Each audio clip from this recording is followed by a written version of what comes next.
কিন্তু হিন্দা এমন ভাবে নিজের চেহারা হাত পা ডাকছে যাতে নবী চিনতে না পারে।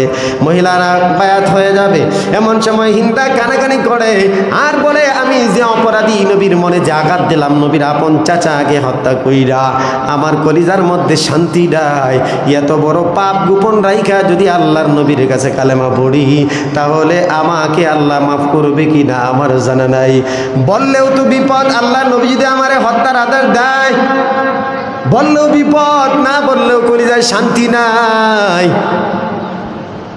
এবার আল্লাহ নবী বায়াত শুরু করলেন। এক নাম্বার, এই যে কোরআনে কারীমে আল্লাহ তাআলা সে আয়াত কারীমা তুলে দিলেন, ইয়া আইয়ুহান নাবিয়্যু, হে নবী, ইদা জাআকাল মুমিনাত, আপনার কাছে যখন মুমিন মহিলারা আসে, ইউবাইয়ুনাকা, আপনার কাছে বায়াত হওয়ার জন্য যখন মহিলারা আসে আপনি বায়াত করবেন।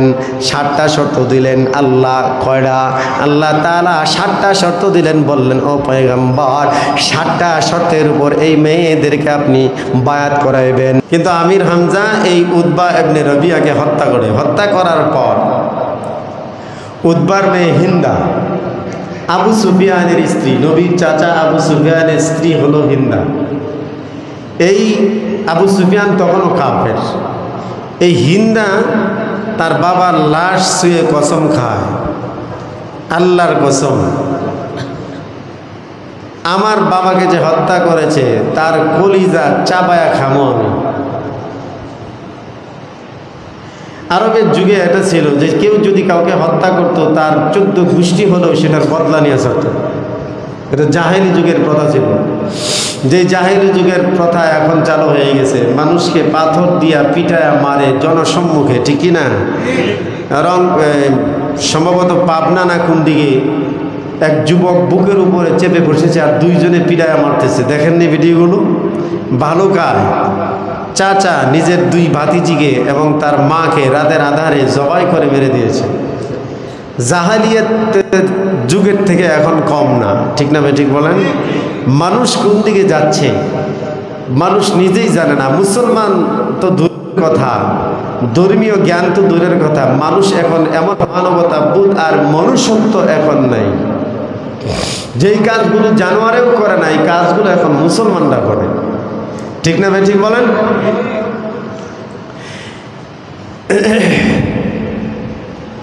মক্কা বিজয়ের দিন 10ম হিজরিতে মক্কা বিজয় হয়।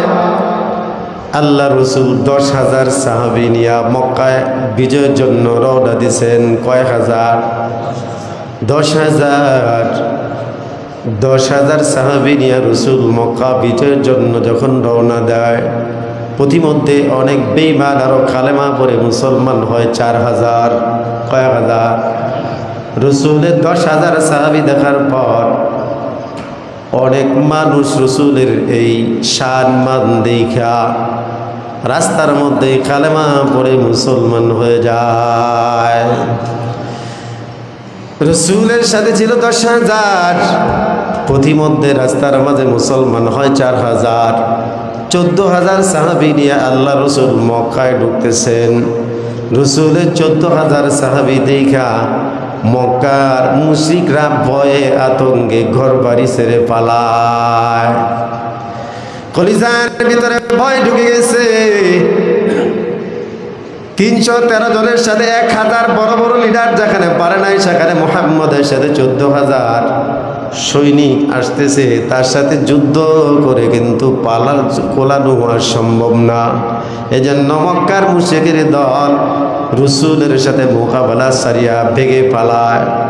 আল্লাহ রসুল ঘোষণা দিলেন, এই মক্কার লোকেরা, আজকে আমি সাধারণ ঘোষণা দেই, যারা যুদ্ধ করার জন্য, মোকাবেলা করার জন্য যারা তরবারি উঠাইবা না, যারা আমাদেরকে বাধা দিবা না, যারা আমার চাচা আবু সুফিয়ানের ঘরে ঢুকে যাইবা, যারা কাবার হেরাবে ঢুকে যাইবা, তাদের সবাইকে আমি মাফ করে দিলাম। সুবহানাল্লাহ। আম ঘোষণা দিয়ে দিলেন, সাধারণ ক্ষমা ঘোষণা দিয়ে দিলেন পয়গম্বর। আবু সুফিয়ান তখনও বেঈমান, চাচা আবু সুফিয়ান যখন জানলো ভাতিজা মুহাম্মদের এত বিরোধিতা করার পরেও ভাতিজা যখন আমাকে এত সম্মান দেয়, চাচার ঘরে ঢুকলে সবাইকে মাফ করে দেওয়া হবে, এত সুন্দর যেই ভাতিজা চাচাকে সম্মান দেয়, এত বিরোধিতা করার পরেও যেই ভাতিজা সম্মান দেয়, ওই ভাতিজার বিরুদ্ধে আর কোনো যুদ্ধ নয়, ওই ভাতিজার কালেমা গ্রহণ করে মুসলমান হয়ে যাব। জোরে কোন সুবহানাল্লাহ। আবু সুফিয়ানের ঘরে অনেক লোক ঢুকে গেল, রসুল অনেকটাই কালেমা পড়ে মুসলমান বানাইলেন, তার মধ্যে আবু সুফিয়ানও কালেমা পড়ে মুসলমান হয়ে যায়। মক্কা বিজয় হয়ে গেল, কিন্তু রসুল আরবি সাল্লাল্লাহু আলাইহি ওয়াসাল্লাম 13 জন নাফরমানের তালিকা সাহাবীদের কাছে দেয়। সাহাবায়ে কেরামকে ডাক দেয়া বলে, ও সাহাবায়ে কেরাম, সাধারণ ক্ষমা ঘোষণা করে দিলাম, মক্কার মুশরিকদেরকে কাউকে আমি মারব না, আক্রমণ করব না, তবে এই 13 জন মুশরিক আর বেঈমান আমার আল্লাহরে আর আমারে গাল দিতে দিতে আমাদেরকে একেবারে অপমানিত লাঞ্ছিত করে রাখছে। আল্লাহরে গাল দিছে, আমাকে গাল দিছে, সুতরাং শাতেমে রাসূল, শাতেমে নবী, নবীরে যারা গাল দেয় তাদেরকে হত্যা করা জায়েজ। রাসূল বলেন 13 জনের তালিকা দিলাম, এ সাহাবায়ে কেরাম, যেখানে পাবি যেথায় পাবি ধরে ধরে এদেরকে হত্যা করবি, একটাও যেন মাপ না পায়। সুবহানাল্লাহ। এই ঘোষণা কাইটা তাদেরকে হত্যা করে। আর আমার দেশের আরো সম্মান দেয়, কথা কান ঠিক না ঠিক? গভর্নমেন্টে তাদেরকে প্রোটেকশন দেয়, নিরাপত্তা দেয়, তাদেরকে বুদ্ধিজীবী নাম দিয়া তাদেরকে সম্মানের চেয়ারে বসা দেয়। হত্যা তো দূরের কথা, তাদের সাধারণ বিচারটুকু পর্যন্ত কোনো সরকার করে না, ঠিক না? তো ভাইরা আমার, মক্কা বিজয়ের পর আল্লাহ রাসূল হাজার হাজার সাহাবা, হাজার হাজার বেঈমানকে কালেমা পড়া মুসলমান বানা দেয়। মুসলমান বানানোর পর সাফা পাহাড়ের মধ্যে 2 ধরনের হাদিস পাওয়া যায়। এক হাদিসের মধ্যে আসছে সাফা পাহাড়ের মধ্যে একদল মহিলা আসছে নবীর কাছে বায়াত হওয়ার জন্য। আমাদের দেশে অনেক বন্ড পীররা বায়াত করে না, হাতে হাত দিয়া, কথা কয় না, মোয়ানাকা কইরা, কুলাকুলি কইরা, হ্যাঁ করেনি, কথা কর না কেন? তো এটার দলিল আছে নাকি কোরআনে যে জায়েজ না জায়েজ? দলিল কোরআনে আছে না নাই? কথা কর আছে না নাই?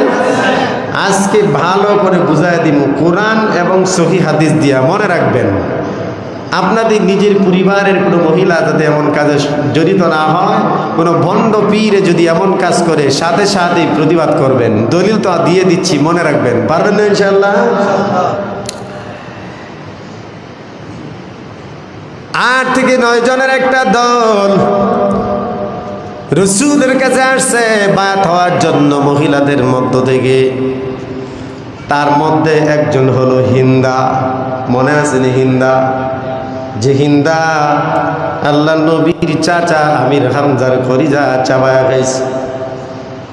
উহুদের যুদ্ধের দিন প্রাথমিক অবস্থায় যখন মুসলমানদের পরাজয় হয়, সেদিন কিন্তু হিন্দা তার গোলাম ওয়াহশির বলে রাখছে, আমির হামজার যেখানে পাও সেখানেই হত্যা করবা।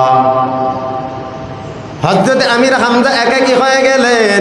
আল্লাহ রাসূল উহুদের ময়দানে কোনো গর্তের মধ্যে পড়ে গেছেন, আহত হইয়া লোহার কড়া রাসূলের কপাল ভেদ করিয়া, 2টা লোহার কড়া মাথার ভিতরে ঢুকিয়া যায় কপাল ভেদ করিয়া। রাসূল আহত হইয়া উহুদের প্রান্তরে কোনো এক গর্তের মধ্যে পড়ে যায়। রাসূলকে কেউ খুঁজে পায় না, তালাশ করিয়া পায় না। হযরত আলী পাগলের মতো হয়ে গেছেন, জমিনের মধ্যে সাজদায় পড়ে গেছেন আর ডাক দিয়া বলেন, আল্লাহ, আপনি আমাদের গুনার কারণে নারাজ হইয়া পয়গম্বর ঈসার মতো আপনি আপনার বন্ধুরে আসমানে তুলে নিয়েন না। সাজদায় পড়ে পড়ে কাঁদতেছেন হযরত আলী রাদিয়াল্লাহু তাআলা আনহু, আর একজন সাহাবী হযরত আবু উবাইদা ইবনুল জাররাহ অথবা অন্য কোন সাহাবী আয়েশা হযরত আলীর কানে কানে বলে, আলী রে, নবী তো শহীদ হয় নাই, নবী এখনো জিন্দা আছে। হযরত আলী বলেন মাথা উঠা। মাথা উঠানোর পর হযরত আলী বলেন নিয়ে চল, আমাকে নিয়ে যাও, আমার নবীর কাছে আমার নিয়ে যাও। বেঈমানের দলেরা অথবা হাদিস শরীফে আসছে শয়তান উচ্চ আওয়াজে ঘোষণা দেয় মুহাম্মদ উহুদের ময়দানে শহীদ হয়ে গেছে। জোরে কোন নাউজুবিল্লাহ। সাহাবায়ে কেরামের মাঝে হতাশা বিরাজ করলো। অনেক সাহাবায়ে কেরাম তরবারি যুদ্ধের ময়দানে ছেড়ে দেয় আর ডাক দেয় বলে, কার জন্য যুদ্ধ করব? নিজের জীবনের চাইতে যে নবীজিকে ভালোবাসি, মহাব্বত করি, যেই নবীর জন্য ঈমান আনলাম, ওই নবী যদি দুনিয়ায় না থাকে, যুদ্ধ করে কোনো ফায়দা নাই, শহীদ হইয়া নবীর সাথে জান্নাতে যাইতে চাই। কিন্তু যখন হযরত আলী আমার নবীর কিনারায় যাইয়া দেখে নবী আমার গর্তের মধ্যে উপর হইয়া এক সাইডে কাত হইয়া পড়ে আছে, রক্তে আমার নবীর চেহারা মুবারক লাল হয়ে গেছে। হযরত আলী মাথা উঠায়া একটা তাকবীরের ধ্বনি দিয়া ডাক দেয়া বলে, ও সাহাবায়ে কেরাম, আল্লাহর নবী শহীদ হয় নাই, যুদ্ধের অস্ত্র ফালাও না, নতুন করিয়া যুদ্ধ কর, একটা বেঈমানরাও ছাড়বি না। নবী আমার আহত হইয়া গর্তের মধ্যে পড়ে আছে। আল্লাহর রাসূলের কিনারায় দাঁড়া হযরত আলী ঢালের মতো দাঁড়ায় গেলেন। হাদিসের মধ্যে আছে হযরত তালহা রাদিয়াল্লাহু তাআলা আনহু নবীর সামনে দাঁড়ায় গেলেন। যেদিক থেকে তীর বর্ষা আসে সব বুকের মধ্যে দেয়, যেদিক থেকে তীর বর্ষা আসে হযরত তালহা তার বুকের মধ্যে নাই। ডান দিক থেকে তীর আসলে হযরত তালহা সেদিকে বুক পাতিয়া দেয়। চতুর্দিকে ডালের মতো হযরত তালহা দাঁড়ায় গেলেন। আল্লাহ রাসূল ডাক দিয়া কয়, আরে তালহা, নিজের জান এতটা সস্তা বানা দিলা কেন? হযরত তালহা বলেন, পয়গম্বর, আমার মতো হাজার তালহা যদি মারা যায় তাহলে দুনিয়ার কোনো ক্ষতি হবে না, ধর্মের কোনো ক্ষতি হবে না, কিন্তু আপনি যদি শহীদ হয়ে যান তাহলে ইসলাম কিন্তু উহুদের ময়দানেই থেমে যাবে। ঠিক না? যুদ্ধ শেষ হওয়ার পর রাসূল বলেন, আমার তলহারে খুঁজে তালাশ কর। তালাশ করে দেখার পর হাদিস শরীফে আছে হযরত তালহা রাদিয়াল্লাহু তাআলা আনহুর গায়ে ৭২টার মতো তীর বর্ষার আঘাত শরীরটাকে পুরা ঝাঁঝরা বানায় দিছে। এরা ছিল আশিকে রাসূল, এরা ছিল মুসলমান মুমিন, পাক্কা মুমিন। এরা আল্লাহর নবীকে এই পরিমাণ ভালোবাসতো, নিজের জীবন দিয়া দিবে, তারপর রাসূলের গায়ে কোনো ধরনের আঁচল লাগতে দিবে না। তারা ছিল আশিকে রাসূল। আজকের আশিকে রাসূল দাবি দেয় মুখের মধ্যে দাড়ি থাকে না, ঠিক না? গায়ের মধ্যে পাঞ্জাবি নাই, সুন্নতি লেবাস নাই, নামাজ নাই, কালাম নাই, মুখে দাড়ি নাই, স্ত্রী সন্তান পর্দায় নাই, হারামের মধ্যে লিপ্ত।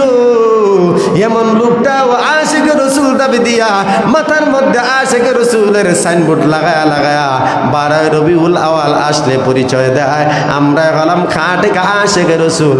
আমরা বলি তোরা আশিকে রাসূল না, বরং তোরা হলে আমাদের নবীজির সব থেকে বড় দুশমন, ঠিক না? তো ভাইরা আমার, এই সাত হযরত আমির হামজাকে বর্ষা মেরে ওয়াহশী হত্যা করিয়া দেয়। হযরত আমির হামজাকে ওয়াহশী যখন হত্যা করিয়া দেয়, হিন্দা ছিল পাশেই। হিন্দা গিয়া আমার নবীর চাচা আমির হামজার বুকের উপর চড়ে বসে, বুকের উপর চড়ে বসা নাক কেটে দিছে, কান কেটে দিছে, চোখ উঠায় দিছে, ঠুট কেটে দিছে, জিহ্বা কেটে দিল, হাত পায়ের আঙ্গুল পর্যন্ত কেটে দেয়। এরপর বুকের উপর চড়া হইয়া বুক ফাড়িয়া আমির হামজার কলিজা হাতে নিয়া চাবায়া চাবায়া চিল্লায় আর ডাক দিয়া বলে, এই দেখ আমার বাবার হত্যার বদলা নিলাম। যুদ্ধ শেষ হওয়ার পর আমার নবীর চাচারে তালাশ করে আমির হামজাকে খুঁজিয়া কোথাও পায় না। নবী আমার ডাক দিয়া কয়, সাহাবায়ে কেরাম আমার চাচারে খুঁজে বের কর। সাহাবায়ে কেরাম যখন বের করলেন তখন গিয়া লাশ চেনার কোনো উপায় নাই। আমার নবী আমির হামজার লাশের কিনারায় দ্বারা দীর্ঘক্ষণ পর্যন্ত কাঁদলেন, নিজের পাগড়ি দিয়া চোখের পানি মুছেন, আর ডাক দেয়া বলেন, রে সাহাবায়ে কেরাম, আমার চাচার এই হাল কে করলো? এমন পাপিষ্ঠ কে? আমার এমন চাচাটারে এমন অবস্থা কে করলো? সাহাবায়ে কেরাম বলেন, ও পয়গম্বর, এই আপনার চাচা আমির হামজাকে মারছে ওয়াহশী, আর এই মুসলা বানায় দিছে, হাত পা কাটিয়া অঙ্গ বিচ্ছিন্ন করিয়া এমন ভাবে কলিজা চাবা খাইছে আপনার চাচি হিন্দা। আল্লাহ নবী দীর্ঘদিন পর্যন্ত আমির হামজার লাশের এই চিত্র ভুলতে পারে নাই। যখনই চাচার কথা মনে হইত, তখনই আল্লাহর নবী চোখ দিয়া পানি ছেড়ে দিতেন, আর আনমনা হয়ে যাইতেন, পেরেশান হয়ে যাইতেন। মানুষও কি পারে কোনো মানুষকে এমন ভাবে অঙ্গহানি করতে? আজও পর্যন্ত বাংলার জমিনে এমন খুন খারাপি হয়, নাক কান চোখ আলাদা করিয়া দেয়, 8 ভাগ করিয়া দেয়, 8 খণ্ড 10 খণ্ড 12 খণ্ড করিয়া দেয়, অঙ্গ প্রত্যঙ্গ আলাদা করিয়া বস্তায় ভরিয়া লাশ কিন্তু নদীর মধ্যে ফেলা দেয়। কথা কয় না। আমি বলতে চাই, তোমাকে আমি বেঈমান বলার অধিকার আমাকে শরীয়ত দেয় নাই, কিন্তু এটা বলতে পারি তুমি যে নরাধম, তুমি যেই প্রকারের খুনি, ওই বেঈমান হিন্দার চাইতেও কম না। কথা কোন ঠিক না বেঠিক? মানুষকে এমন ভাবে হীন জঘন্য ভাবে জানোয়ারের মতো এমন ভাবে মারতে পারে, কল্পনাও করা যায় না। সামান্যতম যদি মনুষ্যত্ব থাকে, কোনো মানুষের উপর এমন ভাবে হামলা করতে পারে না, ঠিক কি না? সেই হিন্দা আসছে কালেমা পড়ার জন্য নবীর দরবারে। এই হাদিসের আগে আমি জানতাম না, কারো মুখ থেকে শুনিও নাই। এর আগেই ওয়াহী আয়েশা, আল্লাহ নবী কেনার আয়েশা কালেমা পড়ার জন্য 3 বার অনুমতি চায়, রাসূল অনুমতি দেন না। কারণ ওয়াহশীর নাম মনে হলেই আমার নবীর তার চাচার কথা মনে হয়ে যায়। কারণ যেই চাচা বডিগার্ডের মতো পাহারা দিছে, আবু জাহালদের মতো এমন শয়তানদের হাত থেকে রক্ষা করার জন্য আমির হামজা নিজের জীবন বাজি রাখছে, সেই চাচার এমন অবস্থা ঘটাইলো যে ওয়াহশী, এই ওয়াহশী যখন কালেমা পড়ার জন্য নবীর দরবারে আয়েশা অনুমতি চায়, নবী বলেন, না না, ওর চেহারা আমি দেখতে চাই না। 2 বার চলে যাওয়ার পর আল্লাহ পাক ওহী নাযিল করলেন, এই পয়গম্বর, ব্যক্তিগত আক্রোশের কারণে আপনি আমার বান্দারে কালেমা পড়াইবেন না, এটা হয় না। আমি আল্লাহ যারে চাই, যখন চাই তখন তারে হেদায়েত দিই। আমি আল্লাহর নির্দেশ, ওয়াহশী কালেমা পড়ার জন্য আপনার কাছে আসছে, আপনি অনুমতি দেন, কাছেটা নেন, কালেমা পড়ায়া মুসলমান বানায় দেন। জোরে কোন সুবহানাল্লাহ। ইসলাম এমন একটা ধর্ম, আল ইসলাম ইয়াহদিমু মা কানা কাবলা, ইসলাম এমন একটা ধর্ম, ইন্তিকালের পূর্ব মুহূর্তে আয়েশাও যদি কোনো বেঈমান যদি কালেমা পড়ে মুসলমান হয়ে যায়, এর আগ পর্যন্ত 1000 খুনি, এর আগ পর্যন্ত 1000 ধরনের জিনা করছে, 1000 ধরনের অপরাধ করছে, কোনো বেঈমান যদি আয়েশা কালেমা পড়িয়া মুসলমান হয়ে যায়, রাসূল বলেন তার পূর্বের সমস্ত গুনাহ আল্লাহ পাক মাফ করিয়া দেয়। রাসূল অনুমতি দিয়েছেন, কিন্তু চেহারার দিকে তাকাইতে পারেন না।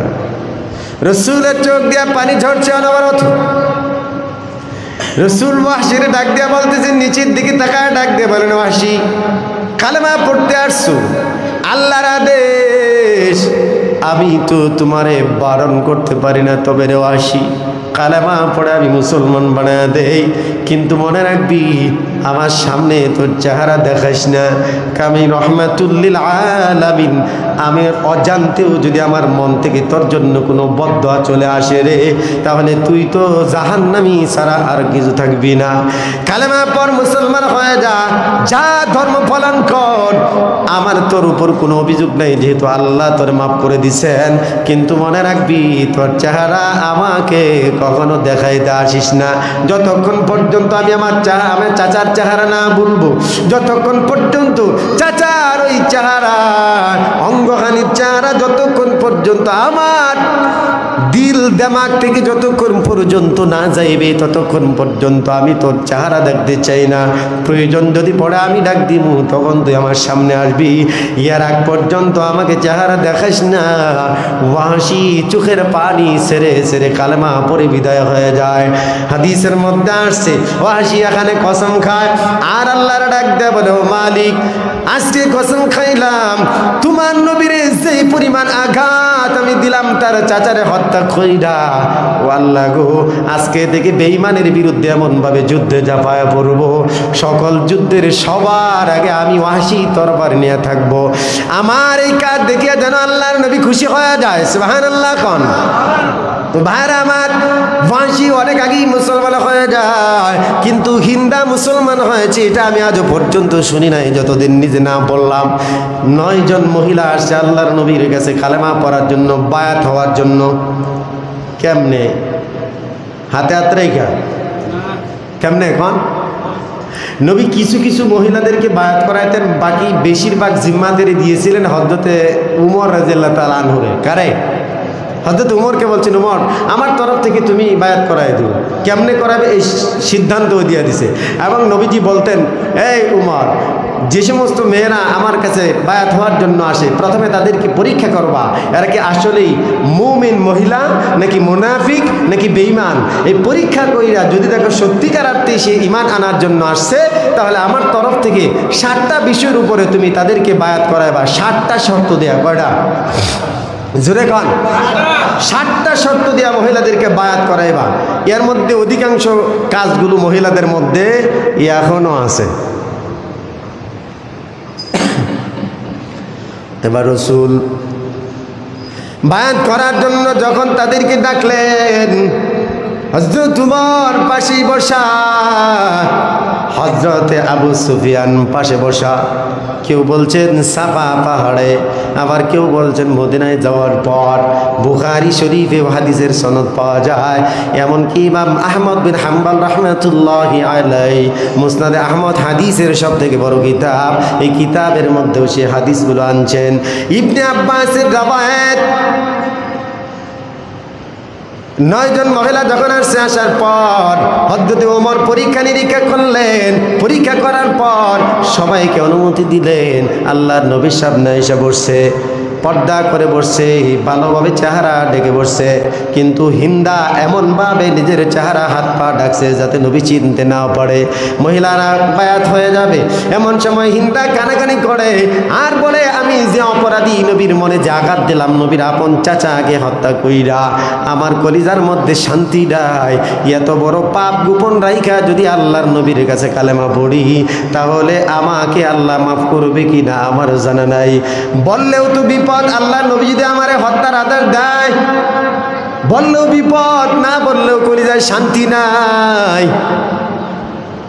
এবার আল্লাহ নবী বায়াত শুরু করলেন। 1 নাম্বার, এই যে কোরআনে কারীমে আল্লাহ তাআলা সে আয়াত কারীমা তুলে দিলেন, ইয়া আইয়ুহান নাবিয়্যু, হে নবী, ইদা জাআকাল মুমিনাত, আপনার কাছে যখন মুমিন মহিলারা আসে, ইউবাইয়ুনাকা, আপনার কাছে বায়াত হওয়ার জন্য যখন মহিলারা আসে আপনি বায়াত করবেন। 7টা শর্ত দিলেন আল্লাহ। কয়টা? আল্লাহ তাআলা 7টা শর্ত দিলেন। বললেন, ও পয়গম্বর, 7টা শর্তের উপর এই মেয়েদেরকে আপনি বায়াত করাইবেন। 1 নাম্বার, আল্লাহ ইউশরিকনা বিল্লাহি শাইআ, আল্লাহর সাথে কাউকে কোনো শরীক করা যাবে না। নবীও বলে দিলেন, ও মহিলাদের দল, আল্লাহর সাথে কাউকে শরীক করা যাবে না। হিন্দা আর চুপ না থাইকা বলে, ও পয়গম্বর, আপনি তো আমাদের মহিলাদের থেকে এমনভাবে বায়াত নিতেছেন যা পুরুষদের কাছে নেন নাই। আল্লাহ নবী বলেন, সেটা কেমন? এবার হিন্দা চুপ রয়ে গেল, কিছুই বলে না। 2 নাম্বার ভাবে আল্লাহর রাসূল 2 নাম্বার শর্ত দেওয়া শুরু করলেন। বলে, ওয়ালা ইয়াসরিকনা, চুরি করা যাবে না। ওয়ালা ইয়াসরিকনা, চুরি করা যাবে না। এবার হিন্দা চুপ থাকতে পারে না, ডাক দিয়ে বলে, ও পয়গম্বর, আমি তো আমার স্বামী আবু সুফিয়ানের পকেট মারি। কি মারে? আমগর মহিলারা মারে না, এরা একটা রাবিয়া বুসরি, মারেনি, কথা কয় না। স্ত্রীরা স্বামীর পকেট থেকে না বইলা টাকা নেয় না, নেয় না? হিন্দা বলতেছে পয়গম্বর আমি আমার স্বামী আবু সুফিয়ানের পকেট মারি। আবু সুফিয়ান নবীর পাশেই বসা। আবু সুফিয়ান তখন মুচকি হাসি দেয়া কয়, ও হিন্দারে, আমার কাছে না বইলা যত পকেট মারছো, আবার যত মারবা, সামনেও যদি মারো যাও, সব তোমার জন্য হালাল করে দিলাম। সুবহানাল্লাহ।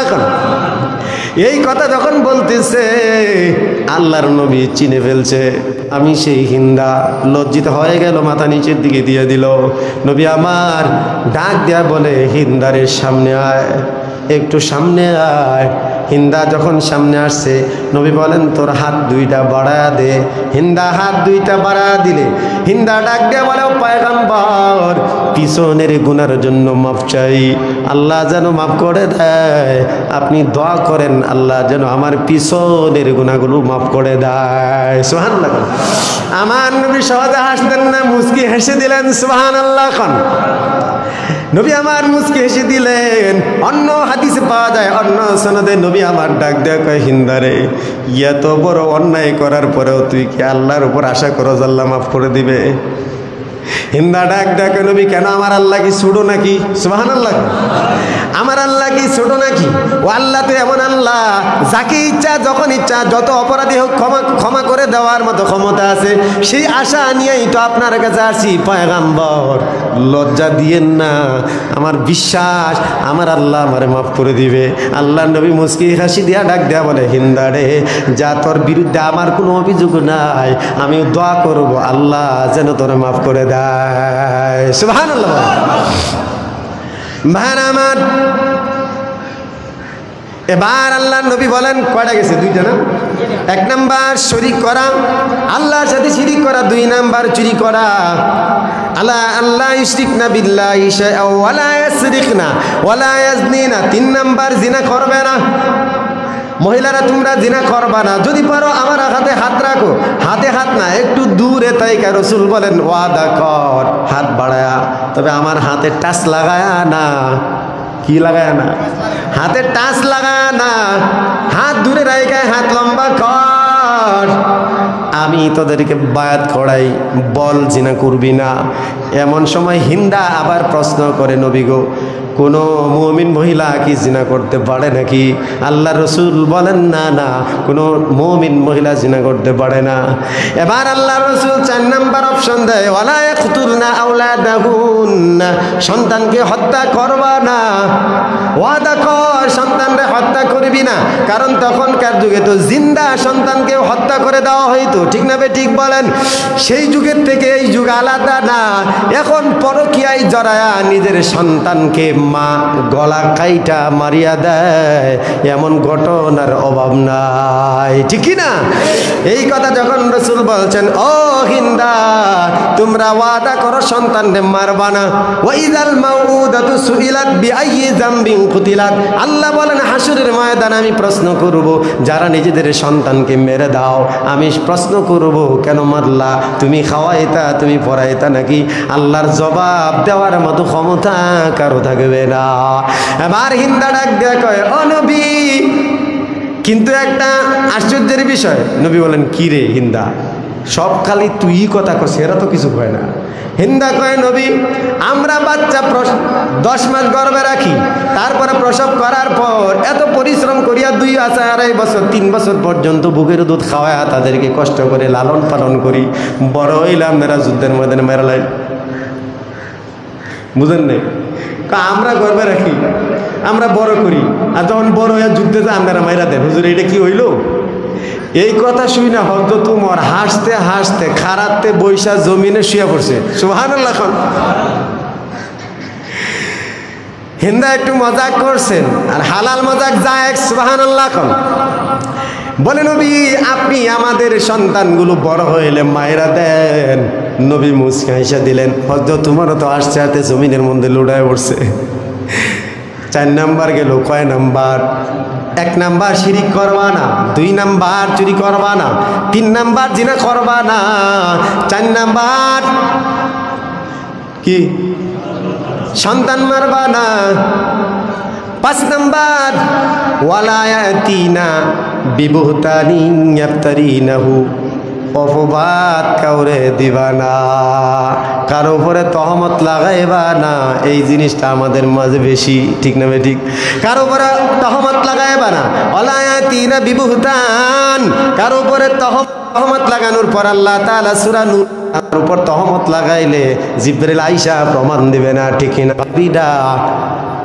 6 নাম্বার ইয়াফতারিনাহু বাইনা আইদিহিন্না ওয়া আরজুলিহিন্না, তহমত তো লাগাইছে, তুই গিয়া সেটা অপবাদ রটাইবি না, সেই অপবাদ হাইটা হাইটা গিয়া মানুষের কাছে প্রচার করবি না।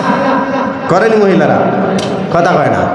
এবারই থেকে ওবারই এই 4 দোকানতে ওই 4 দোকান অপবাদ রটায় দেয় একজনের আরেকজনের উপরে। আল্লাহ বলেন ইয়াফতারিনাহু বাইনা আইদিহিন্না ওয়া আরজুলিহিন্না, একজন আরেকজনের বিরুদ্ধে গিয়া এমন কোনো অপবাদ রটাইবা না যেটা বাস্তবতা নাই।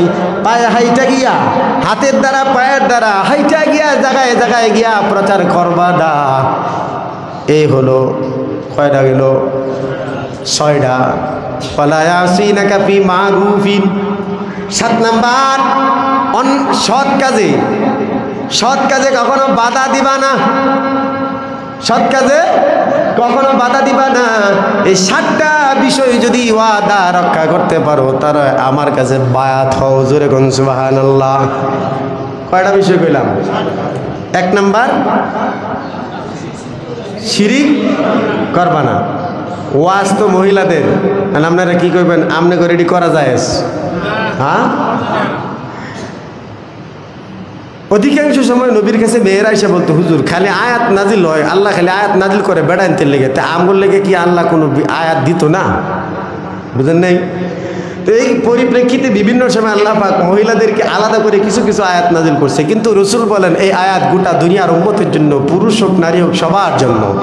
7টা। 1 নাম্বার শিরিক করবা না, 2 নাম্বার চুরি করবা না, 3 নাম্বার জিনা করবা না, 4 নাম্বার সন্তান হত্যা করবা না, 5 নাম্বার এখানে একটা কথা বলে দিই, সন্তান হত্যা করা মতলব সন্তান এই হইছে পরে মাইরা দিলেন এইটাও না, শুধু সন্তান হত্যার ভিতরে এইটাও আছে, পরিবার পরিকল্পনা করিয়া পেটের মধ্যে সন্তান আসছিল 3 মাস 4 মাস 5 মাস 6 মাস হয়েছিল, তারে অ্যাবর্শন করা দেয়। কথা কন না? কথা কন। এই আয়াতের পরিপ্রেক্ষিতে ওয়াইজাল মাউউদাতু সুইলাত বিআইয়ি যামমিন কুতিলাত, আল্লাহ হাসরের ময়দানে জিজ্ঞেস করবেন মারছিলি কি লিগে? তুই খাওয়াইতি?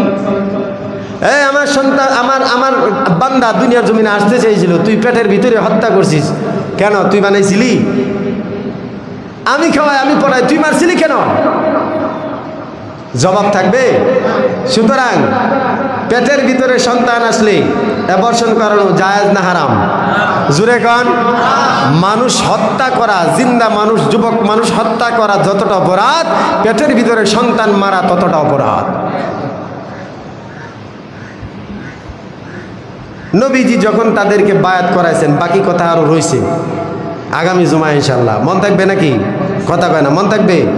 কয়টা কথা বলছি? 7টা। 1 নাম্বার শিরিক করা যাবে না, 2 নাম্বার চুরি করা যাবে না, 3 নাম্বার জিনা করা যাবে না, 4 নাম্বার সন্তান হত্যা করা যাবে না, 5 নাম্বার তহমত কি কারো কারো গায়ে তহমত অপবাদ দেওয়া, দিলে কি গুনাহ?